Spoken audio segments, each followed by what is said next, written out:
2,35,000 টাকা চাঁদা চাওয়া হয়েছে।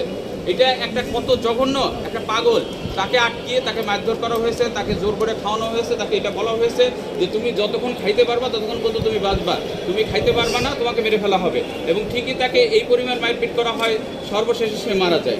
এই আসামিরা, এই 6 জন আসামি, তারা আদালতে আজকে 134 ধারা জবানবন্দি দিয়েছে। তাদেরকে কোনো রিমান্ড চাওয়া হয়নি, যেহেতু তারা আজকে 164-এ তাদের সেই স্বীকারোক্তি দিয়েছে এবং তারা পরিষ্কারভাবে স্বীকার করেছে যে এই ঘটনার সাথে তারা ওতপ্রোতভাবে জড়িত।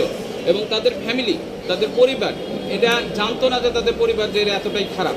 এরা ঢাকা ভার্সিটিতে এই বিশ্ববিদ্যালয়ে পড়ে তারা যে এই নারকীয় একটা হত্যাকাণ্ড ঘটাইলো, এটা মধ্যযুগীয় বর্বরতাকে হার মানায়। এবং রিসেন্ট কয়েকদিন আগেই দেখা গেছে যে আমরা একটা ঘটনা ঘটেছে এবং সেই ঘটনার কারণে আমাদের গত প্রধানমন্ত্রী, প্রাক্তন প্রধানমন্ত্রী দেশ ছেড়ে পালিয়ে যেতে বাধ্য হয়েছেন। ঠিক একই টাইপের ঘটনা এখনও পর্যন্ত আমাদের দেশে হচ্ছে। কিভাবে হচ্ছে আর কেন ছাত্ররা এই জাতীয় ঘটনা ঘটাচ্ছে আমরা এটা বুঝতে পারছি না। এটা কি কোনো উচ্চ শক্তির কোনো দেশের ভিতরে বিশৃঙ্খলা সৃষ্টি করার জন্য, সেটাও আমরা বুঝতে পারছি না। আর একটা পাগল যে কোনো কিছু বোঝে না, তাকে দীর্ঘক্ষণ ধরে পিটানো হয়েছে এবং সেটা নেটে ছেড়ে দেওয়া হয়েছে। আমরা টিভির খবরে দেখেছি, জাতি কেঁদেছে, বাংলাদেশের লোকজন এটা দেখে সবাই কেঁদেছে। সব বাচ্চারা প্রশ্ন করেছে যে বাবা এভাবে কেন, দেশটা তো স্বাধীন হয়েছে 36 তারিখে, তারপরে কেন মানুষকে, একটা পাগলকে এইভাবে পিটিয়ে পিটিয়ে মারা হচ্ছে।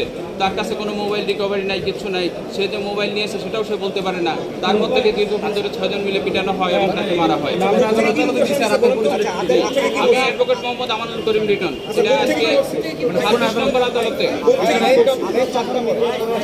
যাতে এই ঘটনায় জাতির বিবেককে নাড়া দিয়েছে।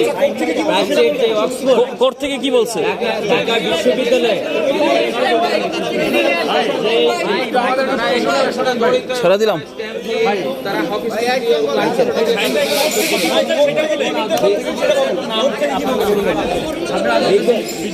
বিজ্ঞ আদালত বলেছে যে তারা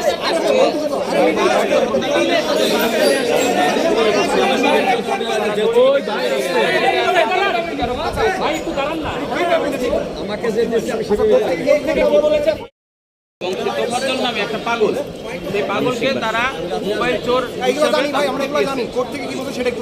বলছে যে তাদের স্বীকারোক্তি নেওয়া হয়েছে, করা হবে। বিজ্ঞ আদালত বলেছে যে তাদেরকে প্রতিটা আসামি তারা স্বেচ্ছায় আচ্ছা, একজন বলেন, আপনি দুজনেই তো একসাথে কথা বলেন, তাহলে কেমন? তারা প্রতিটা বিজ্ঞ আদালত বলেছে যে প্রতিটা ছাত্রী যারা এই ঘটনা ঘটেছে আসামি, তারা স্বেচ্ছায় স্বীকারোক্তি দেওয়ার জন্য সম্মতি প্রকাশ করেছে এবং তাদের স্বীকারোক্তি আমরা নেওয়া হবে। আমরা বলে